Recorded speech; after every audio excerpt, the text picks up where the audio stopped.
Hello friends, hello everyone. Back again. Tony from the Outsider channel. This is me. You know, we're sitting here today in my side yard. I've got a nice Zen garden that I've been working on. We've got some nice wildflowers behind me here. We've got a tomato plant that has gotten absolutely out of control. In like 4 days, it went nuts and fell over, and now it's just become a bush.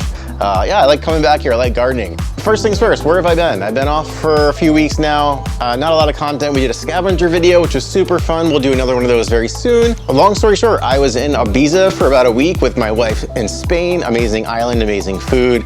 These are some of the photos. Really cool island. It's an interesting island being sober. I'll tell you that right now. It's the party capital of the world, I guess. Shut your trap.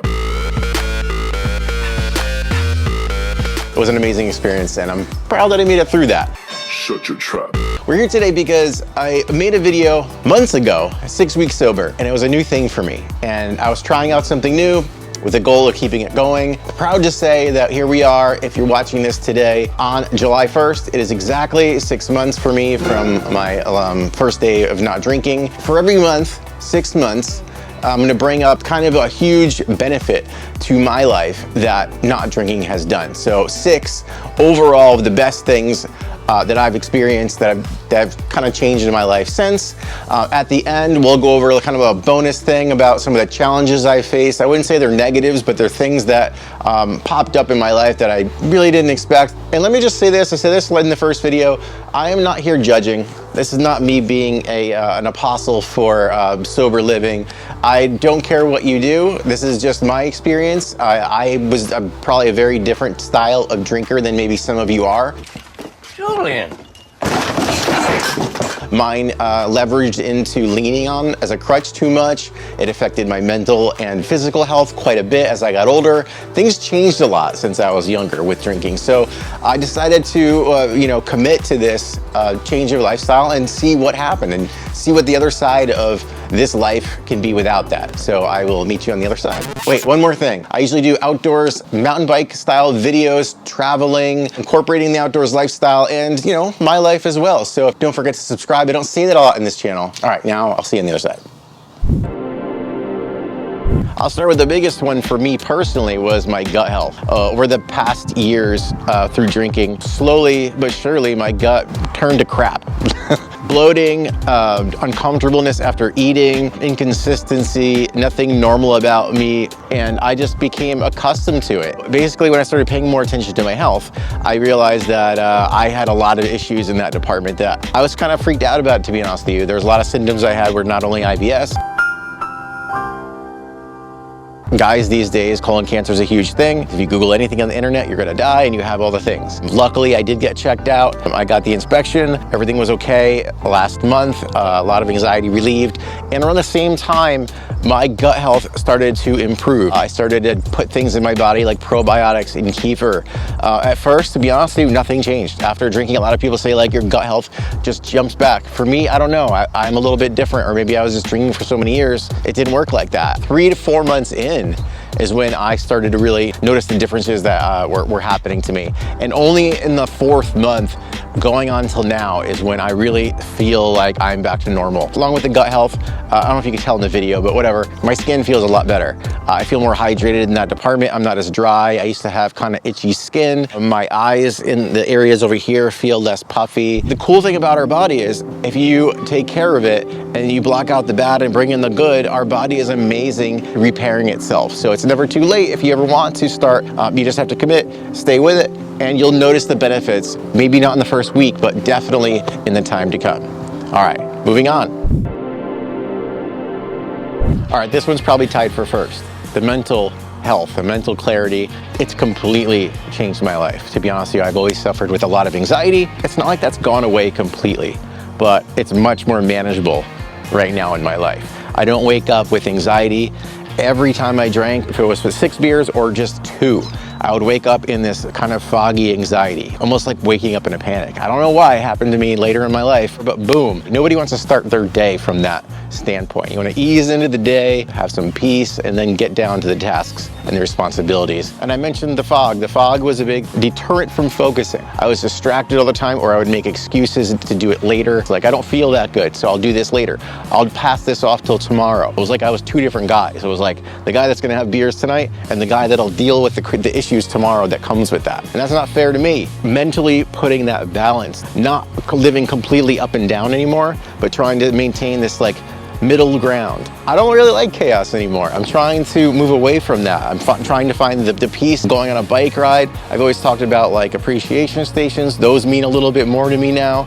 Even in between those, just, you know, a ride to the trailhead, appreciating that I'm able to go and do this thing outdoors that I love.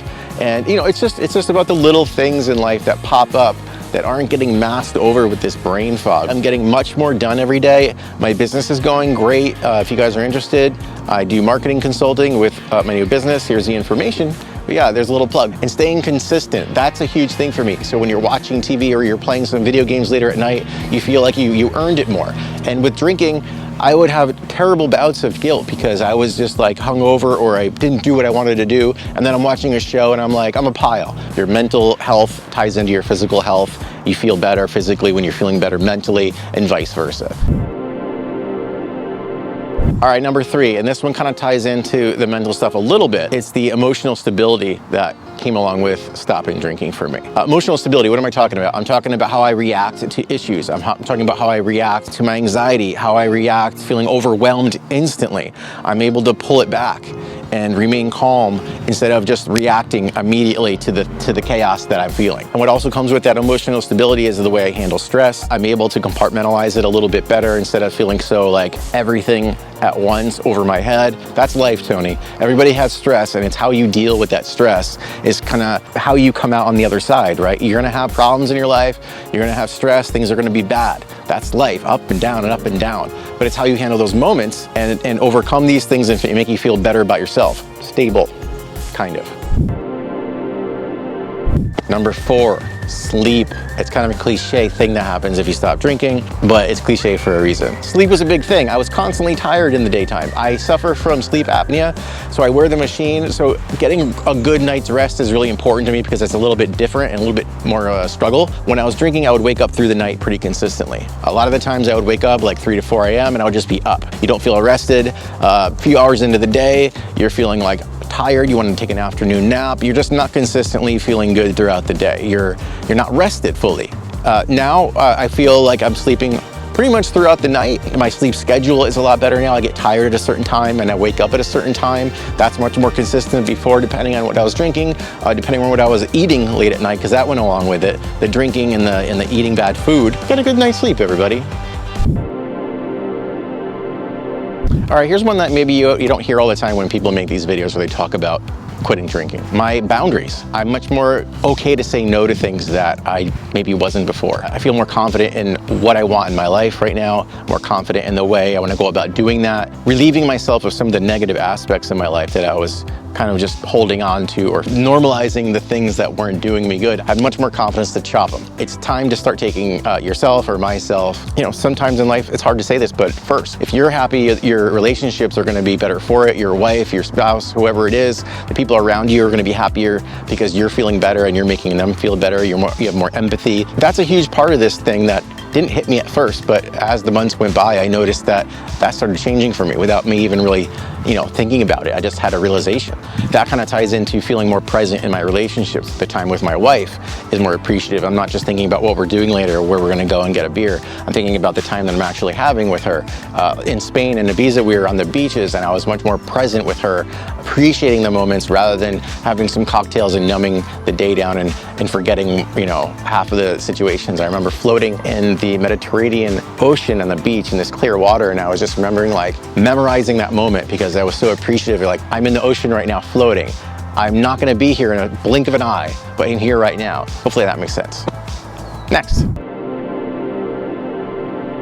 This one is just kind of an overall statement. I'm pretty proud of myself for making it to 6 months. If I'm being honest with myself and you guys, the first month, I thought it was iffy. I never did this before. I never tried to quit drinking, quit cold turkey.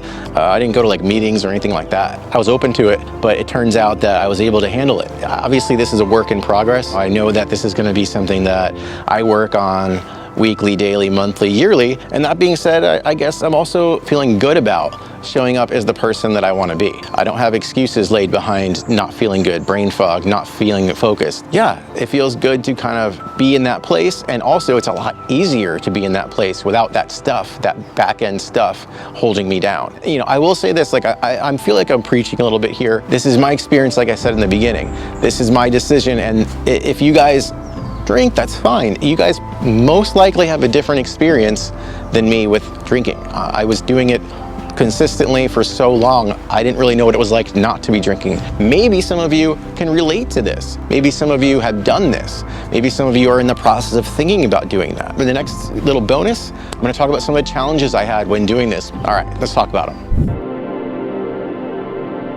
The first thing I noticed was that I had to think about changing my routines in life. The routines that were set up for me automatically were me thinking about what I'm gonna do later that night. Like I'm gonna go and get a beer somewhere or something of that nature. For example, I just went to Sky Park yesterday. I would go to Sky Park and I would think about the beer after as much as the ride. These are things that I didn't really think about at the time, but after I stopped drinking, these automatic thoughts would pop into my head and I would be like, wow, like that is very different than where I wanna be right now. So the autopilot was set up for me establishing time on drinking.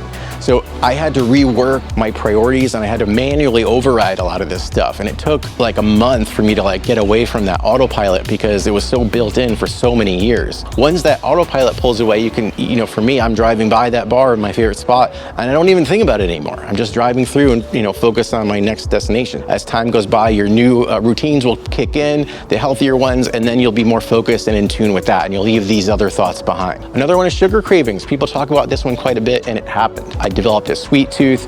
I replaced my IPAs with like candy or, you know, like over snacking on sugary things. All of a sudden I liked cheesecake and things like that popped up. I'm eating ice cream all the time. Because I wasn't drinking and getting all those empty calories, I thought I could eat and whatever the hell I wanted, and I did. Usually when people quit drinking, they lose weight. Because I was doing that for the first month or two, I gained like 5 or 8 pounds or something like that until I walked it back and realized what I was doing. Also, what makes it easier is that the sugar craving kind of subsides after a while. For the first 2 months, it's pretty intense, and then you know, things kind of like calm down a little bit. So I've lost the weight, but now I'm back to where I want to be. It's not like I don't have a sweet tooth anymore. I just kind of limit it. Like instead of eating like a pint of Ben & Jerry's, I'll go and get like a vanilla cone at McDonald's or something and share it with Pitt. I'm still learning, and that's okay. So there are going to be challenges along the way that I don't even know about yet, and that's okay. Being open to that and accepting that now makes the anxiety and the stress about it later a little bit better. Please, in the comments below, share your thoughts. Tell me to go to hell. Tell me I'm doing an okay job. Whatever you want to do, share your experience. I love the conversation we had last time in this video when I made one at 6 weeks. You guys were really a great community. Keep the conversation going below, and I will definitely keep you guys updated on this journey in my life. Maybe not every month or anything like that, but maybe in another 6 months at a year.